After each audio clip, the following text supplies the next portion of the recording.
Okay, next on our agenda, we are going to talk about encampment and site hardening. In light of recent public interest in the site hardening related to encampments, as a second item today, the Neighborhood and Community Services Department staff will provide a briefing to the City Council. So I'm going to call on Neighborhood and Community Services Director Nadia Chandler-Hardy to start the presentation. And I want to make a few remarks before we have staff go into this. I know that when we did our budgeting last time around, we had a very specific component related to human services. And in that, we called out the 0.1% mental health sales tax that we're dedicating to this, and really went down a list of all the different types of activities that we are engaged in to try and deal with homelessness and people who live on the street. And in the situation with the library, every single person who was out there wasn't necessarily homeless. There were people who were actually housed.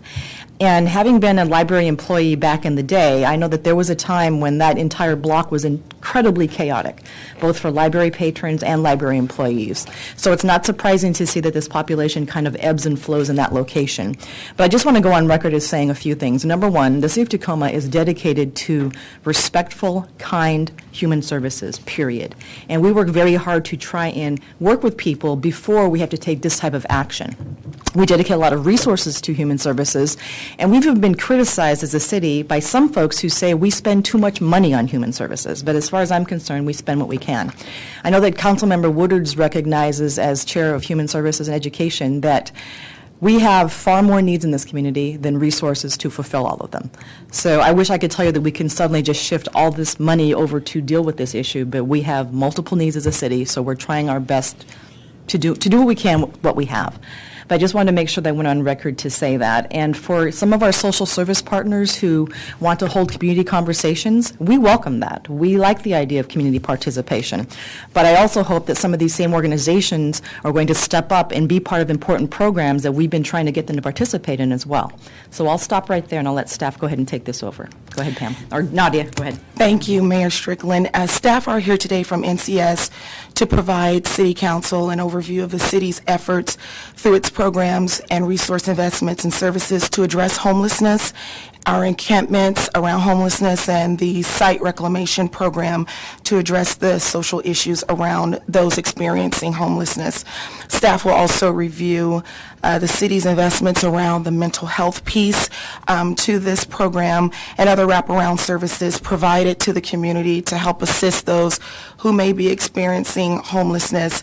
And so we'll be doing a brief recap of budget and those dollars set aside to address homelessness directly, the encampments, as well as the wraparound services. And thank you, Mayor, for those opening comments. I also, too, would like to just pause for a minute to share the agenda and then also some of the recent events that serve as the impetus and warrants this type of presentation at this time. So by way of agenda, we'll cover a little bit of context. We'll talk about background, program review, and kind of give a snapshot of the history of how our homelessness programs have evolved over the last 10 years or so. We'll briefly touch on the budget and wraparound services and delve into our approach that we use to address encampments.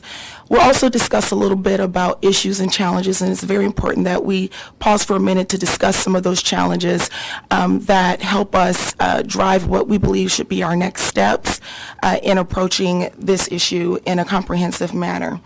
Before I turn the presentation over to Pam and Colin to take us through the presentation for today, I want to address the issue around this presentation and what has been the glaring impetus for why we need to come and talk to you all as well as the community today, and that is our most recent site reclamation effort located at the corner of Ernest Brazil and South Tacoma streets.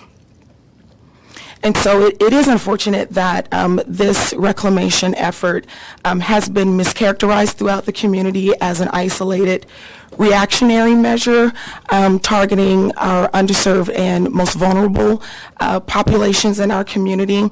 But over the last several weeks, City Council as well as the city manager and staff from the NCS department, as well as our Tacoma Police Department, have received concerns from our community, business holders, stakeholders, library patrons, the parishioners who attend church just up the hill, as well as students who frequent the Bates College for courses, regarding individuals who have been seen loitering and in the public right-of-way with open containers. There's been reports of drug usage, as well as lewd acts, public urination, and the like.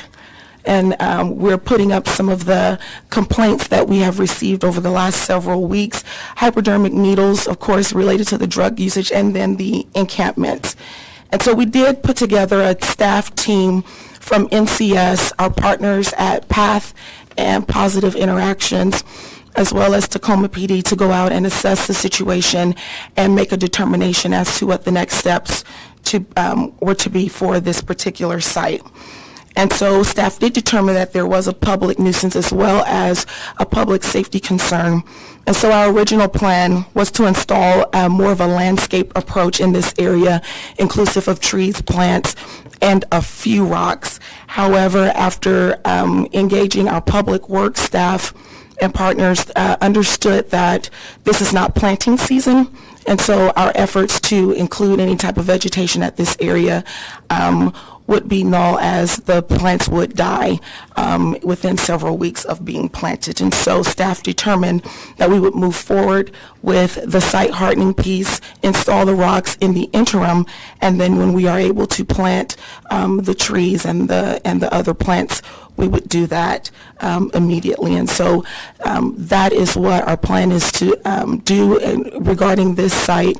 Once we're able to plant, we will do that in the fall. And so as I go through the presentation, we just have a few pictures that we would like to share with council. I'm going to ask Genesis to take us through those pictures. And these are the things that we have witnessed. I myself had an opportunity to go out on a number of occasions just to witness for myself and to see the activity taking place at this site. Next slide, please. Along 13th and Tacoma Avenue. These are just some of the sites that staff has gone out with our partners to help clean up, abate, and bring back to a level that is appropriate for this area, that is clean and safe. Next slide, please. 12th and Tacoma, another instance of public nuisance, human waste that we find at the alcoves and the entranceways of our businesses. Next slide, please. And 7th and Tacoma Avenue as well. So while homelessness is a serious social concern, and we're committed to address this concern at the direction of our city manager and policy guidance from our city council, the city also has to maintain its number one priority, which is the public health and safety of our community. And so this presentation will focus on not just the homelessness issue, but also the other efforts, Mayor, as you indicated earlier, regarding our investment in human and social services programs to address this from a holistic manner. And so with that, I'll turn it over to our Human Services Division Manager, Pam Duncan, and our Homelessness Coordinator, Colin DeForest, to take us through the remainder of the presentation. Thank you.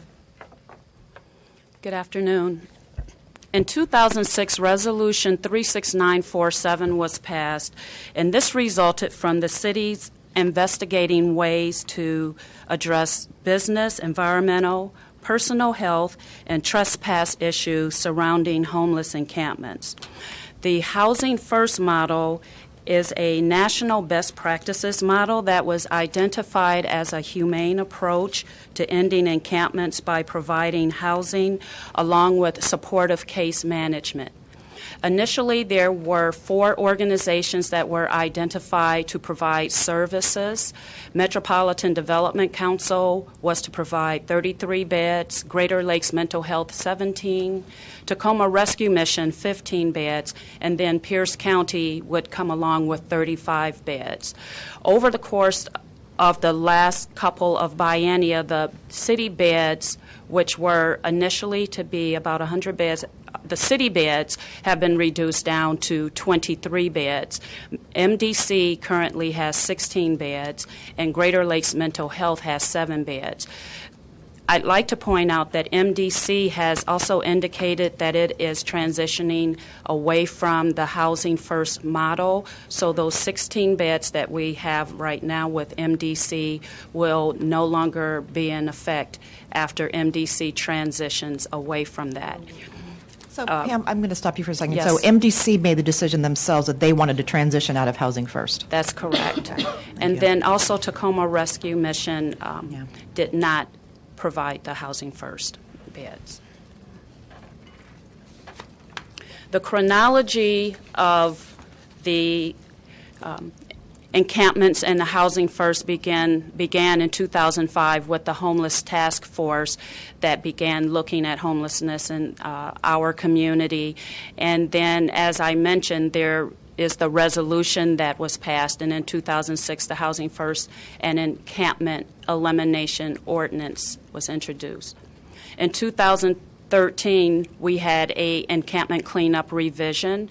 Also in 2013, the implementation of the 0.1% sales tax for mental health and substance use disorders. In 2014, as you may recall, Tent City, the temporary homeless camp ordinance was passed. This year, we have implemented the Positive Interactions Program as well as the Site Reclamation Program. And I'll take over here and explain some of this to you. So this is our 2015-16 budget for specifically looking at homeless encampment cleanups and site reclamation. One of the changes with the new site reclamation program in 2015 is we now are having all of our city-owned homeless encampments privately cleaned. So as you can see right here, that money is coming from environmental services and solid waste. It's broken down into two different contracts, which if you look at them, they're small contracts, so they're equaling $120,000. So the cleanup piece is specifically for cleaning up homeless encampments. That includes the labor, the disposal, all pieces of that. So that's what the focus of that is. One of the reasons why these contracts are so small early on is that we want to have the flexibility and the ability to try out various agencies, private companies, to see who is giving us the best product. We want to make sure that the City of Tacoma, has the most efficient model and the best individuals or agencies doing this work that we can. So to briefly explain the differences between those two contracts, they are both held, as I said, in environmental services. The first one is specifically for open spaces areas. Now, what open spaces areas are, I can give a couple examples. They're usually thought of as green spaces. These are areas where they are not going to be built on. So you can think of Bayside Trails. Wapato Hills, thank you, Mayor. And sometimes these will be critical areas. They might have wetlands in them. And so we can find these open spaces throughout our city. And unfortunately, these open spaces are also oftentimes havens for homeless encampments. So we have the $50,000 specifically for open spaces, and then we have the $70,000 that is specifically for all of those other city-owned properties. So we can think of city-owned buildings. We can think of, an example would be 26th Street Bridge by Brown and Haley. The city owns that roadway, and so we are responsible for underneath that bridge. That would be something where we're pulling out of that city-owned property contract. Moving on, we have site reclamation. Site reclamation is a huge piece. I think when we look back on the history of encampment cleanups in the past 10 years, I think site reclamation, and oftentimes we think of crime prevention through environmental design, or CPTED. These are the techniques that we're really pushing moving forward, because what we have learned over the years is the process is not sustainable to just continuously go out and clean these sites. So we are really going to focus on these site reclamation pieces, which is very exciting. This is going to be, examples would be art on the sites. As I said, CPTED, this would include oftentimes something as simple as trimming up trees and bushes, which aid in encampments greatly. And it also might include fencing, or an example of our rocks. That would also be a site hardening technique. So the total investment was $245,000 there. I'm going to walk you through some of the investments that the city has made as it pertains to housing as well as specifically around homelessness. On this slide, you can see that from the general fund, a total of $1.387 million was invested for this current biennium. Those 4 programs listed at the top are programs that provide ancillary wraparound services for housing. And then the 5 programs that are listed at the bottom, the Salvation Army, YWCA, the Rescue Missions, Emergency Services, and its Family Shelter, along with Korean Women's Association's Domestic Violence Shelter, are programs that address homelessness, totaling $661,000 in investments from the general fund. The following slide shows the investments from the mental health substance use disorder funding. I do need to call out that MDC's Housing First program, which is listed here, is actually a 1-year contract for MDC to transition away from the Housing First model. The rest of these programs, totaling $485,000, are focused on reducing chronic homelessness. In addition to the application process, we also provided direct funding for 2 programs to address co-occurring disorder treatment along with providing a shelter, and that totals actually a little over $1.5 million in investments. And I'm sorry, though that funding was made directly to Metropolitan Development Council and the Nativity House with Catholic Community Services. And if I could just interject here, Mayor, just to remind the council, that Pam has just shared with you regarding the wraparound services totals close to $4 million worth of investment over the biennium. However, if you recall, our request for funding was almost double.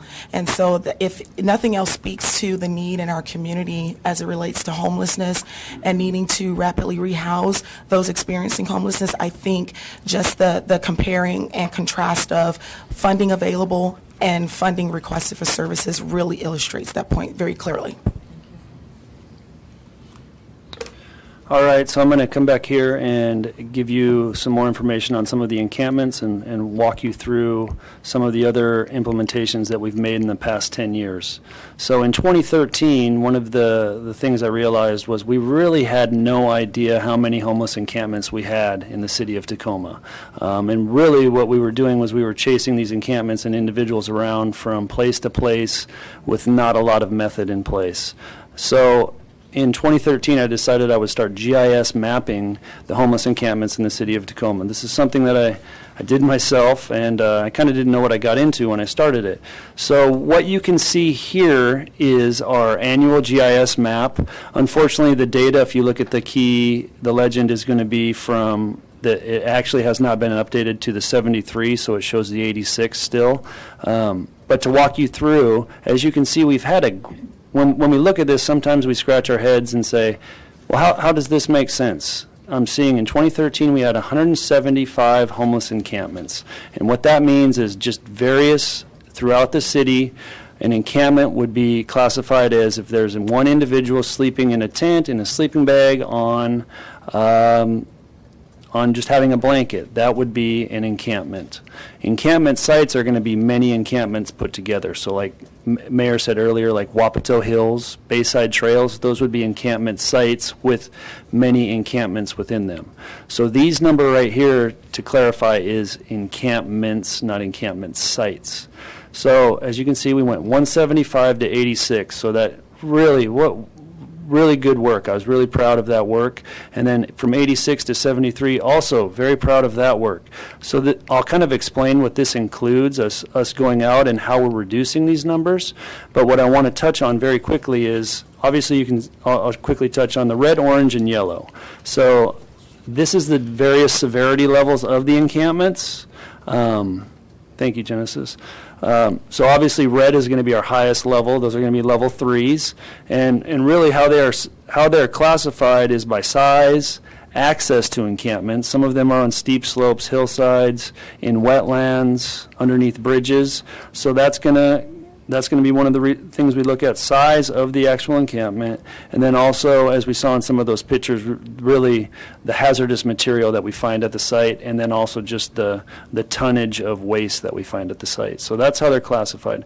So as you can see, with reds being our highest, they are all over. We have lots of reds. As you can see, orange, we have a few oranges here and there, and we have a lot of yellows. Moving forward, one of the things that we want to do is make sure we're catching these encampments while they're yellows before they actually get to reds, and that comes through efficiently identifying and cleaning them, which I will touch on in a minute. So moving on, I think, so we'll look at this first site, but I think one of the things I want to touch on is, so there's that number 73, and then we're scratching our head saying, why are we seeing an increase in visible homelessness on our streets? Looking at Tacoma Avenue, as we said earlier, no, not all these individuals are homeless, but they're definitely, the ones that have tents up, I'm going to take a guess and say that they're homeless. They're experiencing homelessness.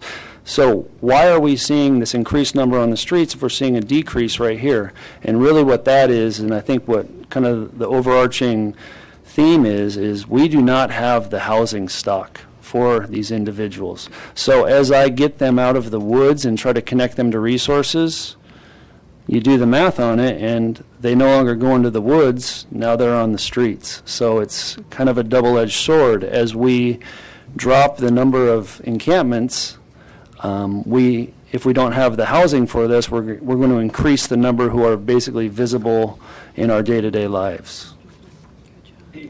So quickly, I'll run through a few sites. These are ones that we are currently working on, and site reclamation will be looked at and individualized to the tailored needs of each of these sites. This is an area that we got a lot of feedback from the community and a lot of concerns. This is I-705 and Dock Street, so right across from the marina, right across from Johnny's, right across from the Esplanade. And so as you can tell, these are before and afters. This is 26th and G Streets, down there off of Puyallup Ave. This is 26th Street, which is actually the entrance to the I-705 jungle area, as it's called. And this is looking down from the sidewalk as you're walking over the sidewalk if you were walking to the Tacoma Dome or to Brown and Haley. So this is right out in the open. This is literally sidewalk. This is Bayside Trail, looking down from Stadium Way. There's a lot of reference names for this area. We have Schuster Parkway, we have Bayside Trail, we have Stadium Way. So this is going to be the upper area of that area.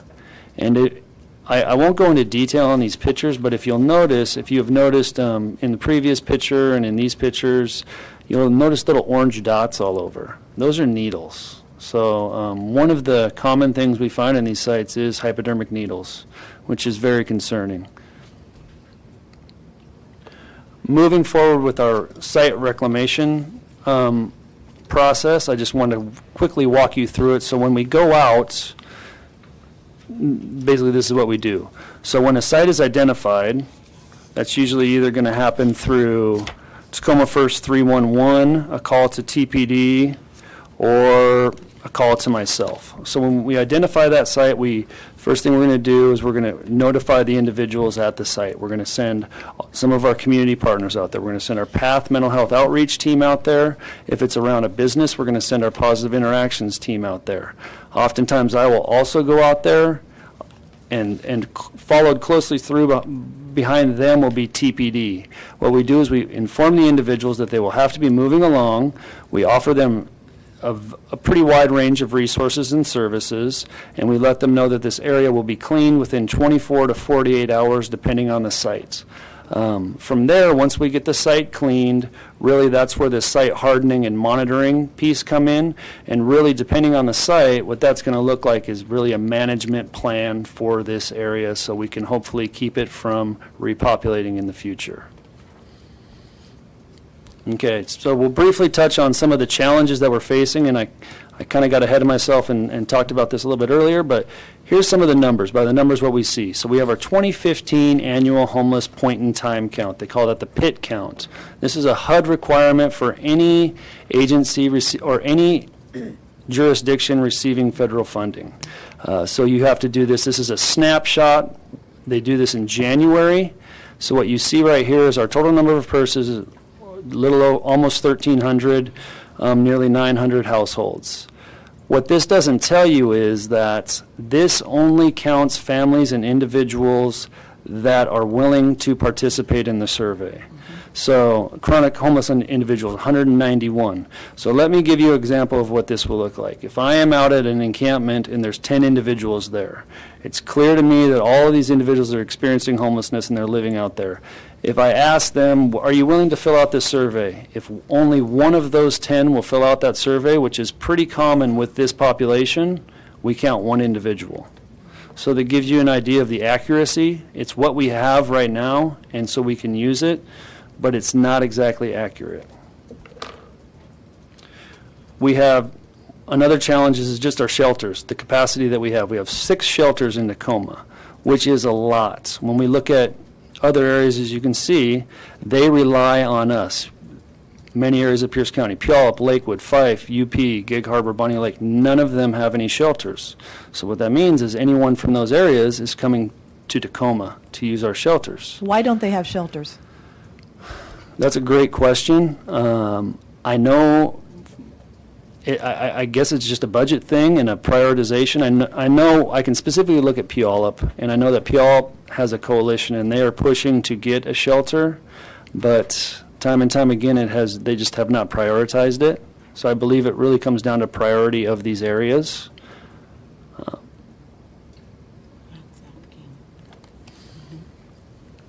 So here is our shelter capacity that we have. So what you have here is a table. It breaks down all of our shelter agencies.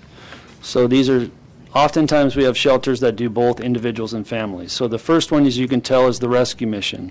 The Adams Street shelter is their family shelter. They serve 80 families there. The Lighthouse is the individual shelter down on South Tacoma Way, and they serve 205 individuals. Many of those individuals are on bed mats or cots. The turnaways per day at these shelters are 50 families. That includes phone-ins, and 30 individuals at the Lighthouse, which actually I thought was low. Salvation Army, Jarvie Family Shelter, which is on 6th Ave, and they've been operating out of the Jarvie Family Shelter for years. They have now, because of the demand, they have a 12th Avenue, I believe that's where their church is. They are now using that as an overflow shelter.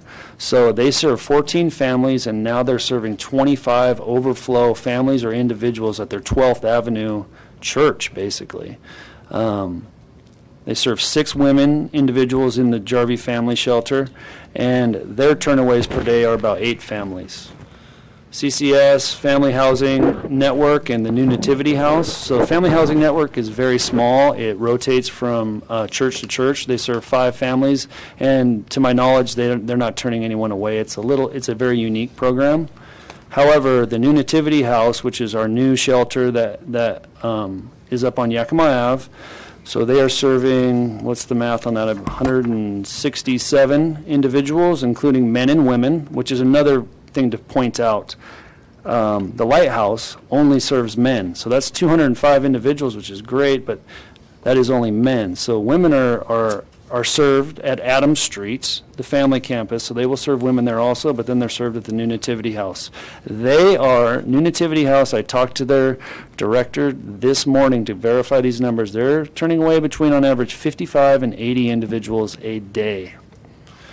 Next, we have YWCA Domestic Violence Shelter, 75 individuals or families, and they are turning away 6 individuals daily. KWA will serve 19 women, and we do not have any turnaway information available from them at this time. Councilmember Woodards has a question, Colin.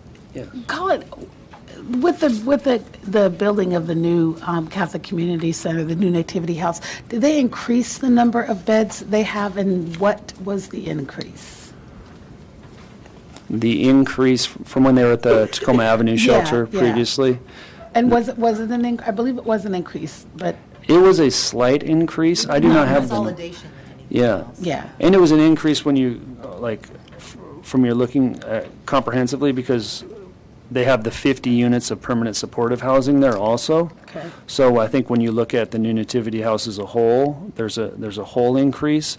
I think the increase at the actual shelter was smaller. I believe they served 30 women and I want to say 80 or 90 men previously, but I'm not sure I can get that information I for think you. I just wanted to just clarify in my head that there was an increase in our housing stock for the homeless with that we didn't lose anything in the creation of their new shelter. No, we did not. We did increase, Oh. specifically for shelters.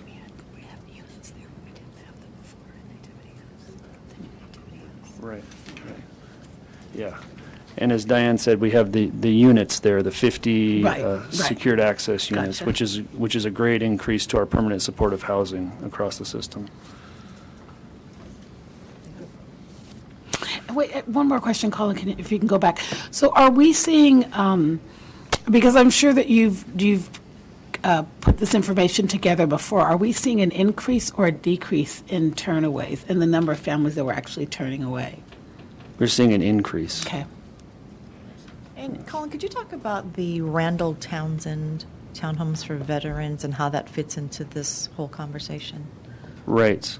So briefly to touch on the Randall Townsend and the New Nativity, which both came on board in 2015, yes.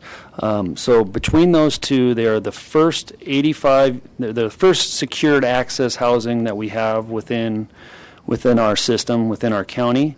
Secured access housing was by design. That is housing for individuals that have failed out of Housing First or simply have such high barriers that they cannot get into Housing First. So the thought is, by having in this secured access housing building, and really to clarify what that means is they're not locked in there. The security is there's 24/7 on-site staff. They control who accesses in and out of the building, and really it's set up to control visitors, which has been identified as being pretty much the number one reason that leads to people failing out of the scattered site Housing First sites is people moving in on them and really having a hard time saying no. So we have, the Randall Townsend has 35 units. It's a great program. Unfortunately, they've had a challenging time filling their units. They're still not full to this day. They have veterans units in there with VASH vouchers, and then they also have Pierce County Housing Authority voucher units in there, which is great, but what we're finding is the units that have a Housing Authority voucher attached to them, the barriers are quite high, right? So on some levels, it's challenging to put the hardest to serve into these units. One of the major differences with Randall Townsend as opposed to the Housing First model is that there is case management on site for the facility, which has also shown to be more effective when you have the case management available on site. And even though most of the units are single occupancy units, there are several units that are for couples to occupy as well.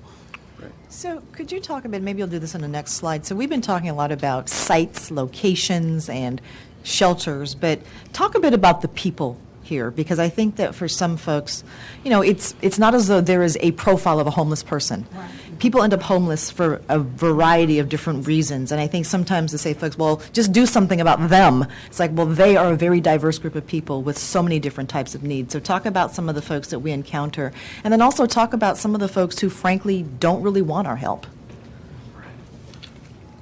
And so I think if we go to our next slide, I'll get right into that. And I'll touch on that first. So really looking at other barriers. There is such a wide range of individuals, and you cannot paint this group with one brush. Individuals experiencing homelessness in general. When we start to dig into who we really see that's going to go into Housing First or that are sleeping in tents on our sidewalks, oftentimes these are individuals that are battling mental illness. They may be battling substance use.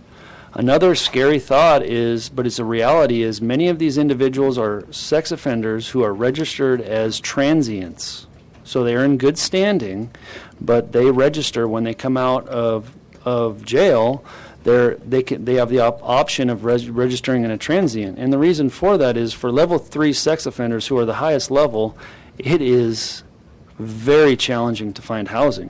So what we end up with is many of these individuals living outside. It's not uncommon for us to find sex offenders almost at every encampment site. I won't say every, I don't want to scare or kind of put that out there, but it's very common for us to come across. And oftentimes these are individuals who are trying to get their life straight. They're in good standing. I'm there with the police officers, and the police are saying, hey, so you're clear. I see you're a sex offender, and we'll try to connect them to services. There are services, but they're far and few between, and they're pretty, it's a pretty hidden path to get into those services. Along with that, another example is under Dock Street Bridge right now, there's some houses on wheels that are showing up around town. They almost look like a doghouse with a rickshaw. So when I was in a partnership with BNSF and WASDOT, we were cleaning the Dock Street 705 bridge area last week, and we came across one of these houses on wheels. So we put it off on the side. The individual came back that owned it, and I said, hey, can you move? We got to get this out of here. I don't want you to lose it. Of course, the question is, where can I take it? Of course, my answer is I shrug and say, I don't know, because there isn't really a place that he can take it. But I say to him, can you get it out of here right now while they're cleaning? I want to make sure he had all of his belongings in there. So I want to make sure you don't lose it. He said, I can't right now. I got to go. I said, where do you have to go? He said, I have to go to work.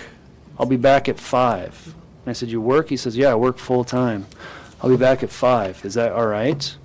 So, I mean, that's the reality of what we have. You know, you have every type of individual you could think of underneath there. I followed up with that individual, and I'm confident he's going to be housed soon. He called me actually this morning from St. Joe's Hospital, and I'm connecting him in with the Randall Townsend because they still have openings, and he's also a veteran. So, but I don't know if that touches on. No, I just think it's important just to talk about the people, because we've been talking about the sites, the objects, the shelters themselves, but there's obviously a human component to this. So I just wanted folks to have a chance to get educated or understand who we're talking about here when we talk about people who are homeless or or people who live on the street.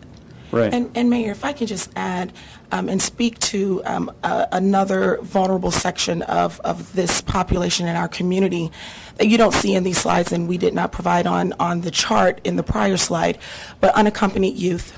Yep. And we know that is an issue. It's a part of this complex and compounding issue. And the City Council, set aside $1.5 million for site selection and to identify an operator. And our partners at Pierce County also have designated, I believe, $500,000 for a total of $2 million that staff is out right now working, trying to identify a site, hopefully this year, so that we can begin putting into operation a shelter for our youth.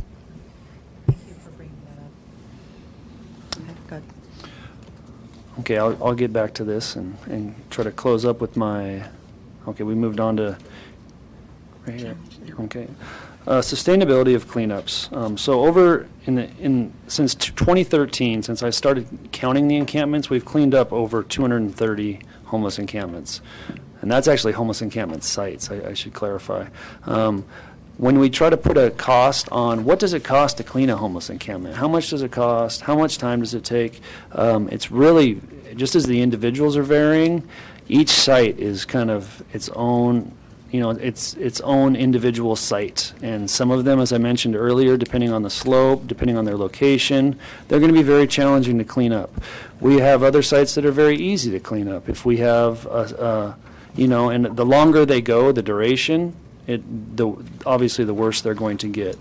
So that's, once again, why it's very important to clean them quickly. I think one of our other challenges is boundaries. This is a huge one, and I have a lot of pride that we've developed some great relationships with some of these these identified entities, BNSF, the rail, and Washington State Department of Transportation.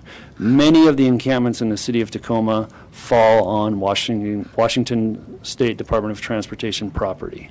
So we do not clean those encampments. We have to rely on our partners to clean those encampments. So we have to create relationships with them to where we understand that you are here to keep our roads safe, clean, and in great working order, but we also need you to take care of this area beneath the roads. So, and that's a challenge.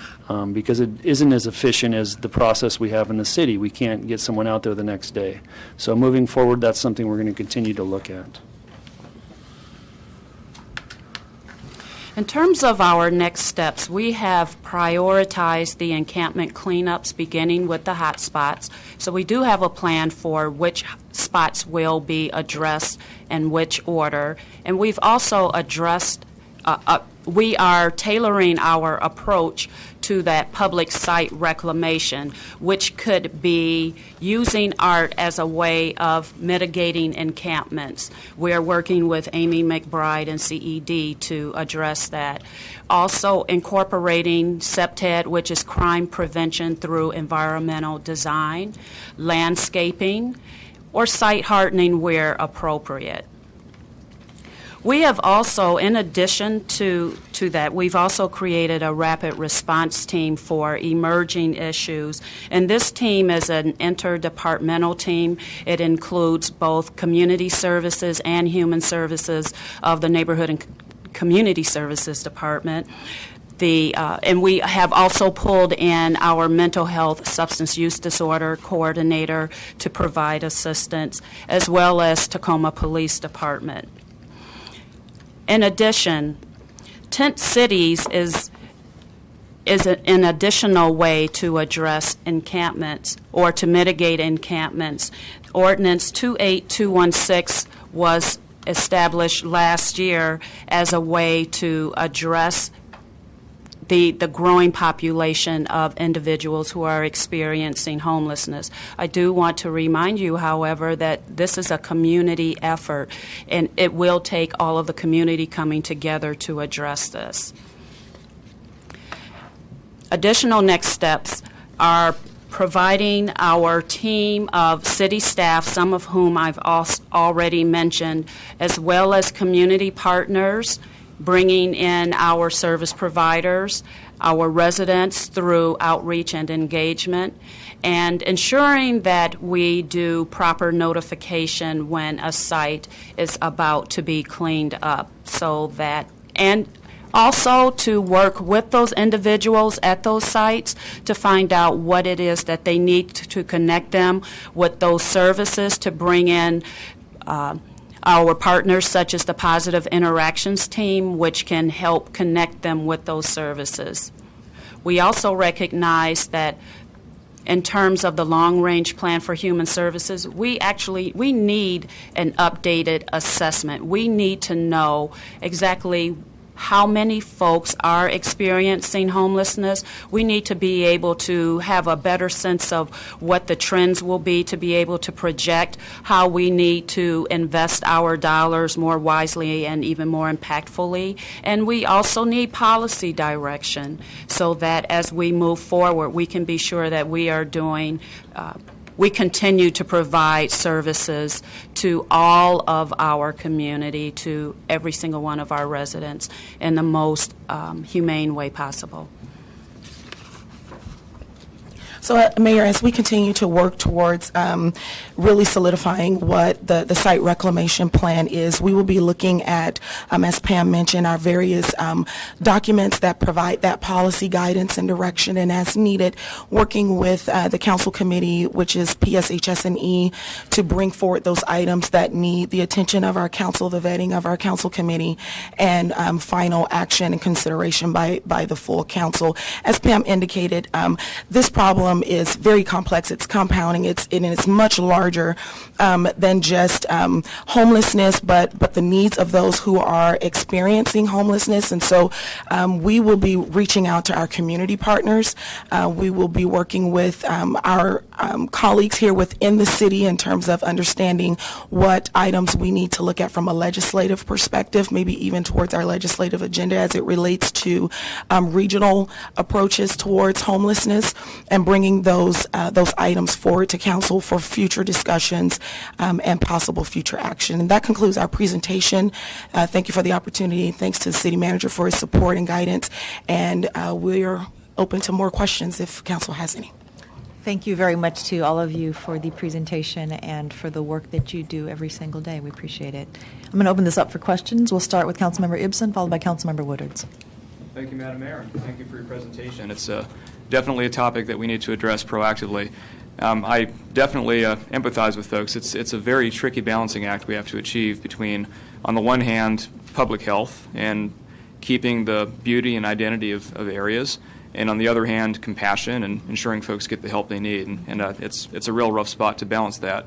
It's also rough with the kind of the perception out there you might hear about the idea that it's just about shoving the problem someplace else, making it someone else's problem. And I don't think that's the case at all. I think that people genuinely have a concern and an intent to help. But the concern is out there, and it's definitely something that needs addressing, I think.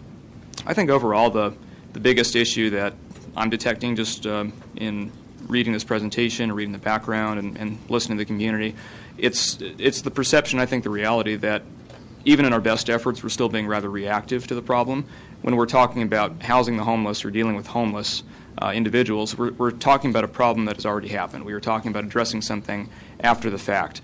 And what I'm really interested in is what is causing the homelessness in the first place, and what we can do to address that. I mean, to some extent, the city is already taking a very strong leadership role in that respect with our mental health substance abuse fund, which, as you were saying, Colin, is a very big segment of that population. And to the extent that we can prevent people from reaching that state or get them in a better place, that's a really good start there, especially, I imagine, for the chronically homeless. And the new Nativity House is a really very, very positive example of how to do that right, I think.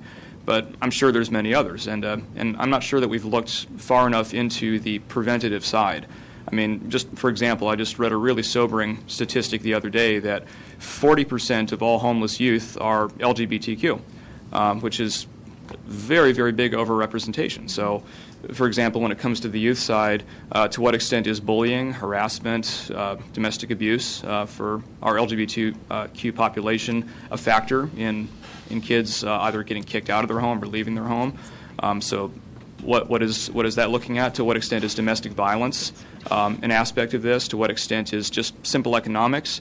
I remember working with the county. They have a similar board to our Human Services Commission, and they had programs like rapid rehousing for people who were in danger of losing their home and becoming homelessness, giving them sort of a last-minute infusion of cash to help them get through that crisis. And we have certain programs like that through TPU, for example. We have grants and emergency funds for utility costs. We have a discounted rate fund. To what extent do those need to be increased or looked at or expanded? To what extent are we syncing our homeless prevention plans with our affordable housing plans and APAG, right? So I think that there's really a lot of uncharted territory on the preventative side of the house, and by all means, dealing with intervention is necessary and proper. We do definitely need more housing and more shelter.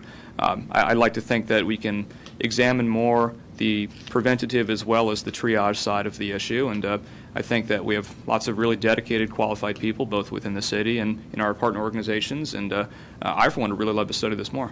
Thank you, Mayor. Who is next? Councilmember Woodards. No, I didn't have any questions. Oh, I'm sorry. I asked my questions earlier. Okay, Councilmember Campbell. I'll give more comments and maybe a couple of stories. First of all, thank you for your work that you're doing on this. The fact that we've got 6 shelters here and there's a lack around the county says we are trying to be the leader. We are doing more than our share throughout this county, and perhaps that's okay. You know, that's what we want to be doing. We are stepping forward. I think sometimes you talk in the community and some people don't think we're doing anything, and clearly we're doing a lot, and we need to do a little bit more. I saw a lot of those red squares borderline and came into my district, and I've had a few interesting occasions. This last weekend, we had a big depave project up on McKinley, and a local homeless individual who's well known in the area, he came and showed up and started helping and moving stuff around, and parked his shopping cart off to the side and joined with everyone, and then joined us all in our feast afterwards. And all the community was great with it because they've seen him around, and they see him cleaning up a little in the district, and he's known. But he's also a very vulnerable individual, and I bet if we asked around, we probably know where he encamps in one of the gulches. But I've had an opportunity to go into some of those encampments. And some people would say, well, if he's got an encampment and that's working for him, why would we go in there? Because you go in there and there's 3 or 4 people in there. And those people are taking advantage of him. They know he's got some stable income, but they don't for various reasons. And they're trying to take advantage of food he might bring back from the food banks, or food that he might bring back from some of his WIC programs. I remember going into one, I tripped over a boat motor that had been stashed under some brush that was stolen from a local house. There was a pile of rubber that had been stripped off all the wire that someone in there had. This individual hadn't done that, but people who were next to him were stripping wire out of the local houses. A little ways down, there were 2 tents set up. A woman was in there. One she slept in, the other one she worked out of. And I won't go into too much detail into that or what we found in that tent, but that was some of the issues that neighbors in the neighborhood were very concerned about. But yet we had individuals in there that were trying our best to get into housing, and some of his mental issues make it difficult for him to be in crowded spaces. And so we make space for him. And one other that I remember encampment that we went into was a few dozen yards off a children's wading pool off a park. And we found 3 of the sex offenders that we'd lost track of in that encampment overlooking it. So it is important that we go in. But it's important that we go in and we make sure that we know who's in there. We find who's vulnerable, and then who's taking advantage of those who are vulnerable, and make sure that we are getting the housing we need. And Colin, you do a great job with that. I've been out there on some of those sites with you, and I've watched you move some of those individuals right into housing and identifying the vulnerable individuals with the predatory individuals, and making sure that we're getting the resources we need. We know this is one step. We know we're at one point.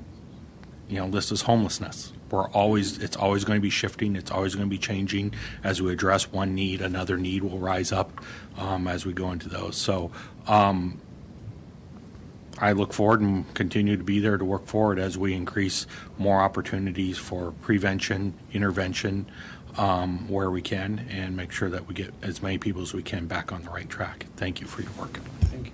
Thank you. Councilmember Lonergan? Thank you, Mayor. I would like to say that, Colin, especially, I've had the opportunity to work with you, and the compassion and the care that you and others who are working directly with the homeless population out in these encampments display, whether it's our police officers or you yourself or your team, is remarkable. Councilmember Campbell did a good job of kind of expressing through some examples some of the experiences that I've witnessed as well, and the heart with which we approach this problem. I've had the opportunity to speak to others who work in similar work, and from other agencies, and some of the impressions I'm left with, although I haven't had the opportunity to work with them directly with the populations as I have with you, is that they're much more textbook about their approach. They have ideas about how it's supposed to work. They have programs. They have all of the details, but they seem to perhaps lack the compassion that we demonstrate here. Maybe that's not true. but that was the impressions that I was left with. Having been around homeless populations most of my life, I feel like I can recognize when someone is in it because they want to help, and when someone's in it because it's a job. And we've got both out there. And I just want to say that we, in the city of Tacoma, I've always been very proud of the work that we're doing to address these issues and the compassion with which we approach the issues, and the way we balance, when necessary, the thundering velvet hand, if you will, because sometimes it is necessary to be firm. And I know in a recent committee meeting, Colin, you expressed a story where you ran into someone that you had just recently moved out of an encampment out on the street, and you said, "You can't be here." And they said, "Well, where am I supposed to go? Right? What is there?" And I know we're trying to help them get into the right places, but for a time there is that shifting. That squeezing of the balloon. And I know with my district that borders so much of so many other jurisdictions, be it Lakewood, University Place, or unincorporated Pierce County, we continually see this issue where folks cross the street and they're not getting the same level of service or same compassion of service, or they're just hiding there, right? That's just where they go because they know that no one's going to come and bother them while they're living whatever lifestyle they're wanting to live. But that doesn't mean that they're not, when the sun comes up, in Tacoma, right? They're making their way to the transit centers, and they're making their way to the heart of our city, and taking advantage of the services that we so amply provide in the city. And so I also appreciate the work that you're doing to coordinate with the other agencies outside of the city, because that is a very real issue, especially along the borders. And you had one encampment there at 96th and Pacific, which of course is in the city, but just barely. And there's a whole set of folks that are just south of 96th camping out that are outside of our jurisdiction, but have very real impacts in our community and for our neighbors, and I get those calls and emails frequently. So I just wanted to say thank you for the work. I'm glad that we've had the opportunity to have this discussion. I think that the actions of the past week or so have brought this to a head, and it's actually not a bad thing. That we've had an opportunity to talk about this and get the real picture of how much we are doing. When we're talking about $2 to $4 million out of the general fund, we're talking about half to a full % of our general fund dollars going to this issue, and that's a lot, given the number of issues that we have in our community. And I would agree with the mayor's opening comments that we are putting what we can afford to put into this issue and looking for ways to leverage those dollars even further, be it through the mental health substance use disorder 1/10 or through grants or other means. It's been a good effort, and I know that we're continuing to work hard to make sure that these things are addressed in both a way that is compassionate to the population we're serving and compassionate to the community that's being impacted by the issues as represented in the pictures that Nadia was showing earlier. So thank you. Thank you. Deputy Mayor? Thank you, Madam Mayor. Thank you for your presentation. I know there's lots of questions out in the community. I think you've addressed the, as mentioned, the compassion, but also the leadership. I know with this council, it was not easy to vote 1/10 of 1% sales tax, but that was something that abdication from from the county basically forced our hand because we know that there are issues like that, and to me that's leadership from a council standpoint. I do, and we've had many of these presentations, neighborhood and housing. Colin, you're there regularly presenting, and I do believe that the positive interactions program that started recently is really starting to show dividends.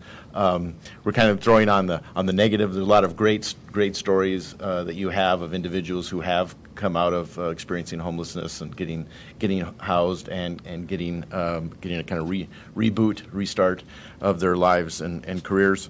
I do have a concern, though, and that's probably what prompted this presentation, and that's from an urban design standpoint.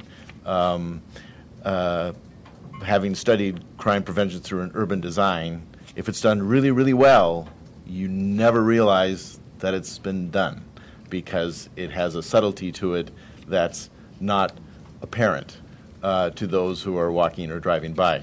I think the 12th Street by the library did not have that level of subtlety.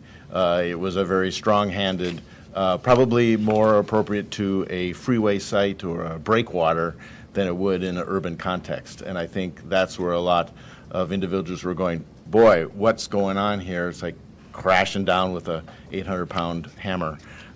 So I do think we need to develop some higher level design solutions, for situations such that when we're doing this type of site hardening or crime prevention through environmental design, it's done with as much care as we are doing with the individuals and the programs that we are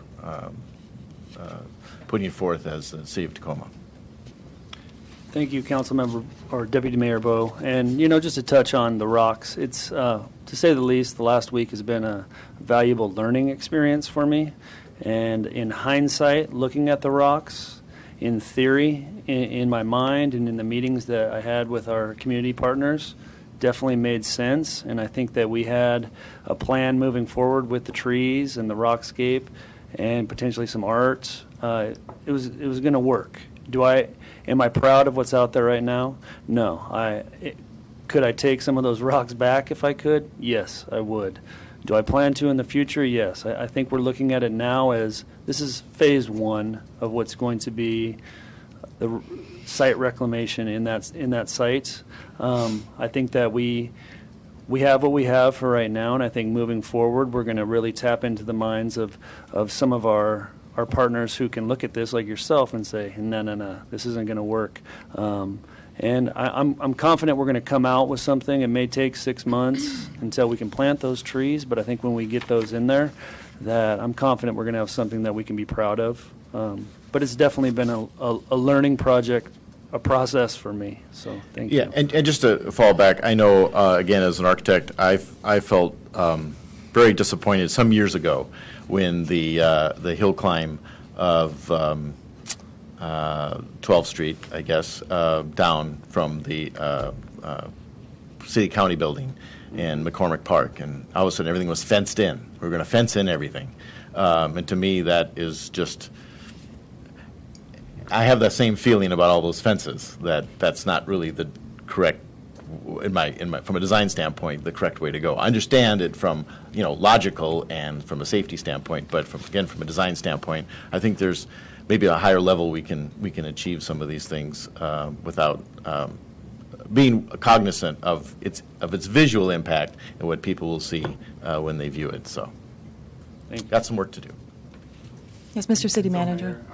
Thank you, and definitely Deputy Mayor Bowe, and I appreciate Colin talking about kind of the execution of the plan that was envisioned. And I think me and Colin had some very interesting conversations over the last week, as well as with other staff, about our future intent of how we approach site hardening. So your expectation that they will be in scale, and you hit it right on the head, those boulders would have been probably not even noticed under bridges and in other places. One, because people don't see them, but out of context, and I had the same visual reaction when I saw them, and so we began to talk about how we're going to transition away from what looks to be very imposing and is really out of place and out of character. But I will assure you that future site hardening efforts, as we anticipate and had planned in this case, will not resemble that. And hopefully the crime prevention through environmental design approaches that we've all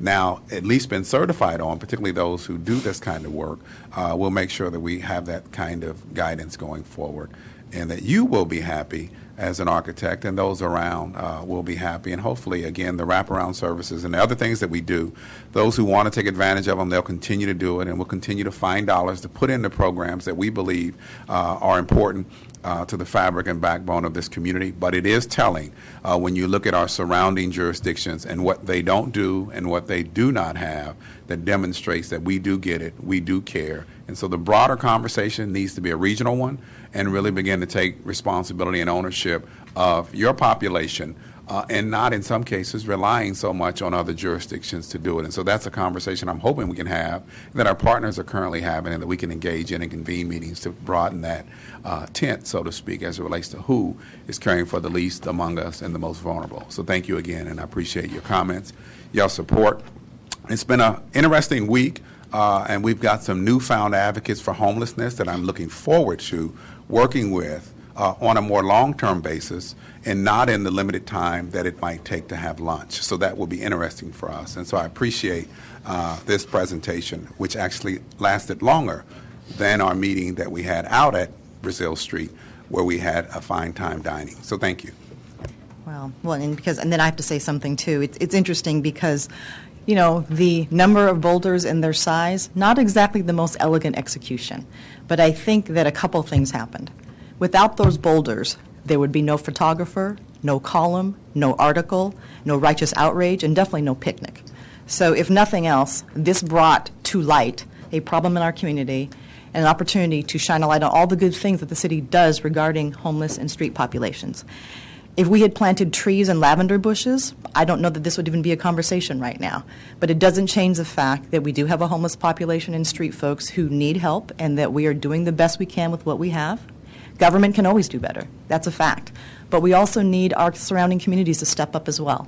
And so in many ways, I think this turned out well for us because, again, without the boulders, there would have been no photographer, no column, no article, no presentation today, no picnic lunch. So at the end of the day, we're going to have a better outcome for the people that we serve, and we have a chance to highlight all the important work and resources that we are dedicating to address this very serious problem. So thank you very much, everyone.